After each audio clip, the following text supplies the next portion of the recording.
भाऊजी नमस्कार करा. शेवटचा आशीर्वाद देतो. थांबा, तुम्ही काय बोलण्यासाठी तयार होतात? योग्य तेच बोललो. मी नमस्कार करण्यासाठी तयार झाली. क्षणभर तुम्ही खिन्न झालात आणि तुमच्या मुखातून शब्द बाहेर पडले. शेवटचा आशीर्वाद समजून म्हणजे तुम्हाला काय म्हणायचंय? एकच आतापर्यंत बऱ्याच वेळा समजावण्याचा प्रयत्न केला. अगदी. आज निर्वाणीच्या वाणीला सांगतोय. असं काय बरं? ते वैऱ्याच्या पोराला घ्या आणि इथून चालते व्हा. थांबा म्हणते. भाऊजी तुमच्या मुखातून निघणाऱ्या शब्दांना आवर घाला. कारण आजपर्यंत मी कधीच वाईट शब्दांना बोलण्यासाठी तयार झाले नाही. जे तुम्ही बोलण्यासाठी तयार झालात ते मी मुखाटानं ऐकून घेण्यासाठी तयार झाले. मी तुम्हाला प्रत्युत्तर करण्यासाठी तयार झाले नाही.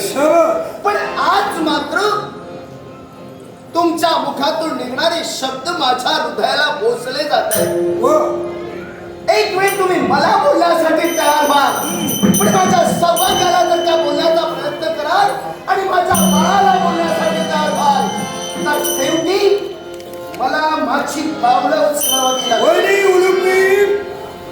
या सर्वस्वाला जबाबदारच तुझ्या सौभाग्याचा धनी आहे. कसं काय? मग त्याला कामी बोलू नये. काय असा अपराध तुमचा केला म्हणून तुम्ही हे बोलण्यासाठी तयार आहे? एक संवत्सरानंतर ते इथून निघून गेले. पुढच्या त्यापर्यंत आमच्यापर्यंत आले नाही. आम्ही आतुरतेने त्यांची वाट पाहतोय. मग असं असताना त्याचे तुम्हाला सहाय्य करण्यासाठी कधीच तुम्हाला वाटलं नाही. पण आता हे तुम्ही बोलताय. आणखी किती दिवस वाट पाहिलीस ना तरी तो इथं येणार नाही. याला कारण काय असेल? तर इथून गेल्यानंतर जो त्यांनी आमच्यावर केलेला अन्याय. म्हणजे तुम्ही नेमकं काय बोलताय? कदाचित ते तुम्हाला बोलायचंय ते स्पष्ट करून सांगा. कदाचित तुम्हाला या गोष्टीचा विसरही पडला असेल. बालपणीच आमच्यापासून आमची माता हिरावली गेली, आमची माता मारली गेली आणि ती कुणाच्या हातून? तर तुमच्या सौभाग्याचा धनी तो अर्जुन होय, तो पार्थ होय. प्रत्येक माणसाच्या जीवनात जन्म मरणाचा फेरा कधीही कुणाला चुकला नाही. तर तुमच्या मातेला त्या परमेश्वराच्या दरबारात मृत्यूची वेळ आली. मृत्यूला ये म्हटलं कधी मृत्यू येणार नाही, मृत्यूला जा म्हटलं कधी मृत्यू जाणार नाही. आणि अगदी तसंच तुमच्या जीवनात घडलं आणि तुम्हाला तुमच्या मातेचा विसर पडावा लागला. तुमच्या मातेपासून तुम्हाला पोरकं व्हावं लागलं. मृत्यू या विश्वातील एक सत्य मी जाणतोय. पण माझ्या माध्यमात का काळाला घाला घातला असता मी कधी आपल्याला दोषही दिला नसता. तर पावताना सोडलेल्या भागाला माझ्या मात्याचा शेवट झाला. अर्थात माझ्या मात्याचा मृत्यू फक्त तुझ्या सौभाग्याचा. ज्या खांडवनाच्या ठिकाणी माझ्या सौभाग्याने अग्नी प्रज्वलित करण्याचं कर्तव्य केलं त्या ठिकाणी तुमची माता होती याची कल्पना पूर्णपणे माझ्या सौभाग्याला नव्हती. मग असं असताना माझ्या सौभाग्याला तुम्ही दोषी का ठरवताय? कारण आहे. तू काय म्हणालीस? खंडावन दान करत असताना तुझ्या सौभाग्य झाल्याला मी आणि माझी माता त्या मनात होते, ज्ञात नव्हतं. अगदी. अगं त्या अग्नीत जळून गेली नाही माझी माता. तर त्याच अग्नीतून मला वाचवण्यासाठी चावी घेऊन बाहेर उड्डाण करण्यात होते. त्याच वेळी तुझ्या सौभाग्य झाल्यानं स्वतःच्या हत्याराला मनुष्याचा मान सोडला, माझ्या मात्याचा शेवट केला. मग मला सांग, त्या अग्नीतून बाहेर येताना माझी माता त्याला दिसली नव्हती की काय? अगदी. त्यांच्या मुखातून निघणारे शब्दही तसेच होते. ज्यावेळी अग्नी प्रज्वलित करण्याचं कर्तव्य केलं होतं त्यावेळी त्यांच्या मुखातून निघणारे शब्द प्रत्येक जीवाला सावध राहण्याचा इशारा दिल्यानंतर प्रत्येकानं सावध राहायला हवं. तुमच्या मातेला कळायला हवं होतं. मी असं म्हणतोय, काय?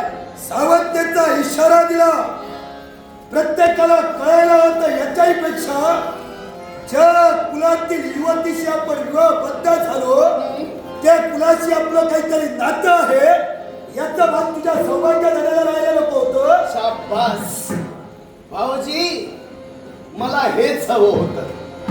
मला माहित होतं की तुम्ही फिरून मुद्द्यावरच येणार. आणि मी मुद्दा मध्ये नाही, आणि मला मुद्द्यावर आणल्याशिवाय मी कधी माघारी जात नाही. मुद्द्यावर जर का फिरून जर का प्रयत्न करत असेल समोरचा तर त्याला मुद्द्यावर हल्ल्याशिवाय मी कधीच सोडत नाही. त्याचं मुळाशी कारण आहे, तुम्हाला तुमचा स्वाभिमान जागृत झाला. मातेवर सरसंधान करण्याचं कर्तव्य माझ्या सौभाग्यानं केलं. बरोबर. म्हणून तुम्ही आज मला याचा जाब विचारतात. एवढंच नव्हे तर आम्ही तर राहू नये ही मनोधैर्या तुमची आहे. वैराच्या पोरानं माझ्या स्वस्तानी राहूच नाही. का म्हणून? का म्हणून वैराच्या त्याचं मुळाशी कारण आहे, अद्यापर्यंत मामनजींनी तुमच्यावर अधिकार दिलेले नाही. हो. ज्यावेळी अधिकार देतील त्यावेळी तुम्ही सांगा आम्ही राहणार नाही. अजून ते जोपर्यंत अधिकार नाट्य करून सगळं साध्य करताय सांभाळताय तोपर्यंत तुमच्या मुखातून निघणारे शब्द आम्ही ऐकणार. त्याचं मुळाशी कारण आहे, ज्यावेळी वैनतेयानं माझ्या सौभाग्याचा शेवट केला, आठवत असेल तर आठवा. पूर्णता मिळाली. मग त्यावेळी तुमच्या कुलाचा तुमच्या जातीयतेचा तुम्हाला स्वाभिमान नव्हता, तुम्हाला अभिमान नव्हता. मग त्यावेळी तुमचे पराक्रम तुमची शक्ती कुठे लोप पावली होती, त्यावेळी तुमची जागृत अवस्था नव्हती. वैरी उलुपी प्रश्न उपस्थित केलास. तुझ्या सौभाग्याचा धनीवर्तेच महानाग आमच्या काकांचा मुलगा याला जेव्हा वैनतयानं भक्षण केलं तेव्हा मी शक्तिहीन होतो का? आमच्या अंतर्यामी कुलाचा स्वाभिमान नव्हता का?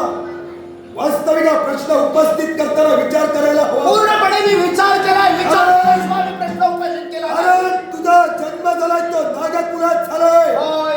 आणि त्याच नागाकुलाला वैकुंठीच्या नारायणानं घालून दिलेला नियम प्रतिमासात एक भक्ष एक ना गरुडाला भक्ष म्हणून द्यावा. मग मला सांग, जगत पालक महाविष्णूला जर का नियम घालून दिलाय तर त्या नियमाच्या आड जाणं मी का मान्य करू किंवा मला का ते शोभावंत वाटते? मग मी म्हणते नियमाच्या बाह्य जर का वागायचं नाही असं जर का तुम्ही म्हणतात तर हे चक्र झालं. या चक्रातून आज माझ्या सौभाग्यावर घाला घातला गेला. पुढच्या वेळेस तुमच्यावर येणार.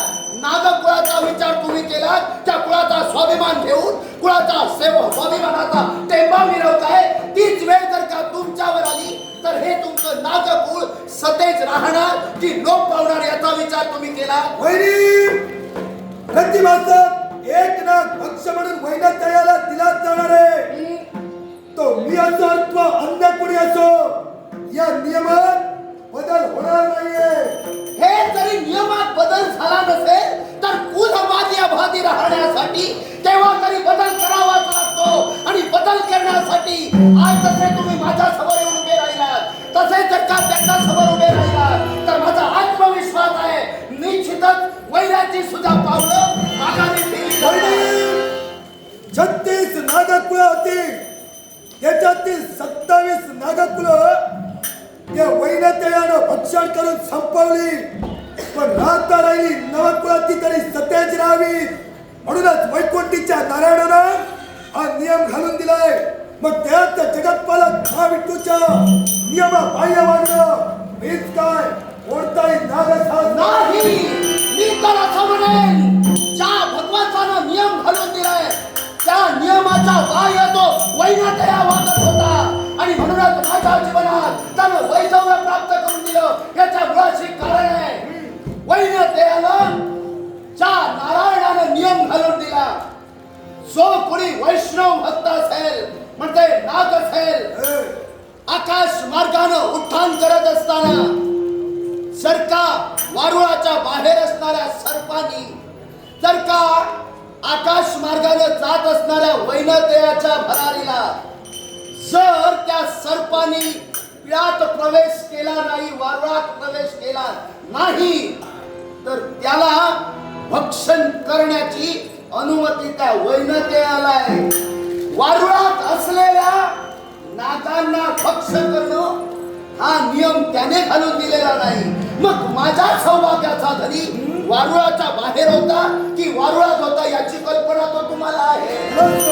असं असताना त्याला भक्षण करण्याचा काय अधिकार पोचतोय याचा जाब कुळाचा स्वाभिमान होता तर तुम्ही का विचारू शकला नाही? वैरी मुक्तपणे भूमीवर संचार करणाऱ्या नागांना वैनते नियंत्रित करू शकतो हा नियम झाला. पण मला सांग वैनते वारुळात शिरू शकत नाही हे तेवढंच सत्य आहे ना? मग आता तूच समज तुझ्या सौभाग्याचा धनी वारुळात लपून बसला होता की मुक्तपणे संचार करत होता? यालाही कारण आहे. ज्यावेळी वारुळाच्या बाहेर ज्यावेळी माझ्या सौभाग्याचे घरी आले त्याच वेळी तुम्ही तुमच्या कुळाचा स्वाभिमान होता. मग त्याच वेळी तुम्ही का पुढे आला नाही? तुमचं नातं होतं ना, मग त्या नात्याला जागण्यासाठी मनधरणी करण्यासाठी तुम्ही का पुढे सरसावला नाही? कारण याच्या अगोदर ज्या चिकूर नागाचा सुद्धा शेवट करण्यासाठी तयार झाले त्यावेळी तुम्ही का पुढे सरसावला नाही? वैरी नियम बाह्य वागला तर तुझ्या सौभाग्याचा धनी वागला. कसा काय? मग मला सांग तो जर का मुक्तपणे संचालन जर का करत नसता तर वैनतेयानं त्याला भक्षण केलं मग असतं. चिकूर नागानं काय केलं म्हणून त्याला भक्षण थाळी पडण्याचं कर्तव्य केलं? चिकूर नाग हा वैनतेयाचा भक्षक ठरला गेला होता. फक्त मातारीला स्वतःच्या कन्याला दिवाळीला करण्यास्तव साऱ्या देवतांची गुणगाणी करू त्यात चिकूर नागाला काही दिवस जीवदान मिळवून दिलं. मग जर का त्याला जीवदान मिळू शकतं तर माझ्या सौभाग्याला सुद्धा जीवदान मिळू शकलं असतं. त्याच्या मुळाशी कारण आहे. मग त्या ठिकाणी त्याला जीवनदान मिळण्यासाठी अट्टाहास केले, प्रयत्न केले. मग तुम्ही का तुमच्या कुळाच्या स्वाभिमानासाठी ते करू शकला नाही? वैरी एक तर तुझ्या सौभाग्याचा धनी नियम बाह्य वागत होता म्हणून आम्ही तिथं गेलो नाही. मग तू जर का प्रतिवत्ता होतीस तुला जर का तुझ्या नवऱ्याची एवढी गरज होती तू का साऱ्या देवतांना विनवणी केली नाही की माझं सौभाग्य मला हवंय म्हणून? पण वेळ होती का ती? वेळ होती का? कारण ती जर का वेळ माझ्या जीवनात असती तर निश्चितच मी ते केलं असतं. पण तुम्ही स्वाभिमान कुळाचा स्वाभिमान म्हणून माझ्या सौभाग्याला इथून घालविण्याचा प्रयत्न करतात. अर्थात तुम्हाला जर का कुळाचा स्वाभिमान आहे तर वास्तविक हे तुम्ही करायला होतं. मग जर का तुम्ही करू शकला नाही तर माझ्या मुखातून निघणारे शब्द ऐका. जोपर्यंत मामन जे आहेत तोपर्यंत तुम्हीच काय वाटेलचा प्रसंग माझ्या समोर करा. मुलाला मी घेऊन जाणार नाही. पण तुम्ही जर काही तो समाचाराला जात नसेल कोणत्या तऱ्हेला तुम्हाला घालवावं ना म्हणूनच तर मी सांगतोय. भावांनी अजूनही विचार करा. शब्दाला शब्द वाटत जाऊ नये. शेवटी संघर्षात रूपांतर होणे हे जर का तुम्हाला वाटत असेल तर या हट्टाला पेटू नका. मी इथून जाणार नाही, जाणार नाही, जाणार नाही.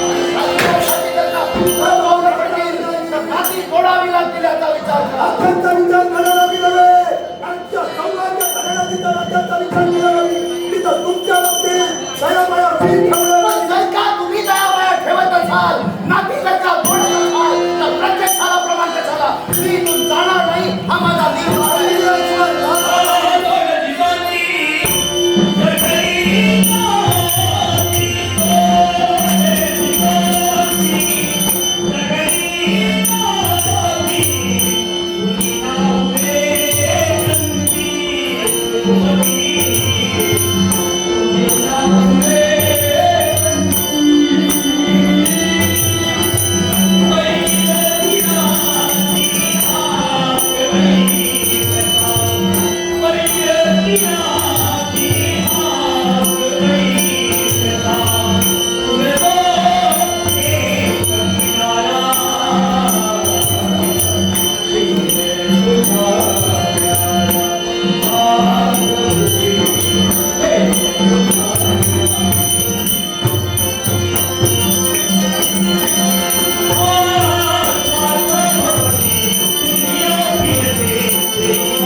Hey,